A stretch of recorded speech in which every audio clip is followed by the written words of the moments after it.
is it that we don't seem to be able to adjust ourselves to the physical environment without destroying it?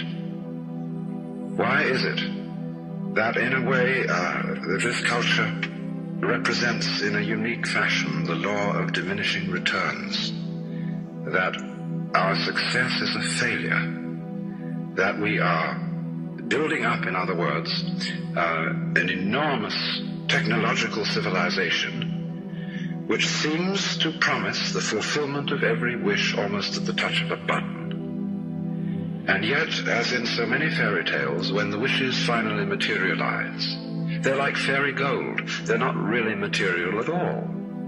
In other words, so many of our products, our cars, our homes, our clothing, our food, it looks as if it were really the instant creation of pure thought. That is to say, it is thoroughly insubstantial, lacking in what the connoisseur of wine calls body. And in so many other ways, the riches that we produce are ephemeral. And as a result of that, we're frustrated. We're terribly frustrated. We feel that the only thing is to go on getting more and more. And as a result of that, the whole landscape begins to look like the nursery of a spoiled child who's got too many toys and is bored with them and throws them away as fast as he gets them, plays them for a few minutes. Also, we're dedicated to a tremendous war on the basic material dimensions of time and space. We want to obliterate their limitations. We want to get everything done as fast as possible. We want to convert the rhythms and the skills of work into cash, which indeed you can buy something with, but you can't eat it. And then rush home to get away from work and begin the real business of life, to enjoy ourselves. You know, for the vast majority of American families, what seems to be the real point of life, what you rush home to get to, is to watch an electronic reproduction of life. You can't touch it. It doesn't smell, and it has no taste.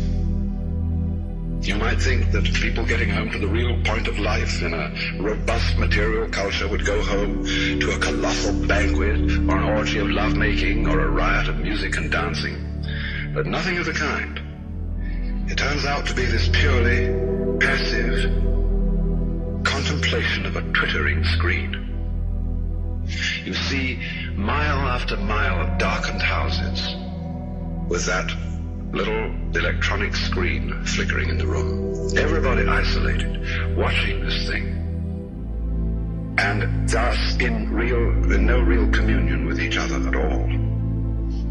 And this isolation of people into a private world of their own is really the creation of a mindless crowd. And so we don't get with each other, except for public expressions of getting rid of our hostility, like football or prize fighting. And even in the spectacles one sees on this television, it's perfectly proper to exhibit people slugging and slaying each other, but oh dear no, not people loving each other, except in a rather restrained way. One can only draw the conclusion that the assumption underlying this is that expressions of physical love are far more dangerous than expressions of physical hatred. And it seems to me that a culture that has that sort of assumption is basically crazy and devoted, unintentionally indeed, but nevertheless in fact devoted, not to survival, but to the actual destruction of life.